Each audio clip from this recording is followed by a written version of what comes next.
احنا مش بتوع كوره، احنا بتوع داتا واي اي. بس النهارده احنا جايين نتوقع تشكيله مصر قدام بلجيكا، بس مش بالحب، بالارقام. كل بيقول هنشيل سكور، ده لو التشكيله اتحط بالمجامله طبعا، بس لو اتحط بالداتا الصوره هتبقى مختلفه خالص. يعني مثلا الخبره بتقول ان الشناوي هو اللي يبقى حارس مرمى، والداتا بتقول ان يكون شوبير واخد ثقه وكان مقفل الدنيا الماتش اللي فات.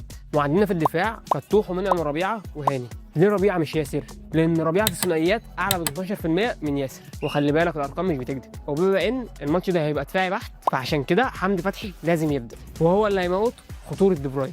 جنبه مروان عطيه في الكوره السريعه في الارتداد، وقدامهم امام عاشور عشان يخرجنا من الضغط بذكاء. والهجوم مفاجاه، والكل مستني صلاح ومرموش وتريزيجيه يبدا، بس الداتا عندها راي تاني. مرموش على الشمال، صلاح سترايكر ودوت لو جاهز 100%، انما لو مش جاهز زيجو يبدا. وبالمناسبه ده هيبقى مفاجاه البطوله، لانه ذكي وسريع ويقدر يربك دفاع بلجيكا زي ما عمل في الماتش البرازيل. وعلى اليمين هيثم حسن، جناح سريع ومهاري، وكمان هيقدر يساعد هاني في الدفاع على واحد من امهر اللعيبه اللي موجوده في العالم الحالي. ودي مش توقعات بالعاطفه، دي تحليل بالارقام والاحصائيات. دلوقتي دورك توقع النتيجه في الكومنتات، ولو توقعت صح هتكسب معانا فلوس. ويلا سلام.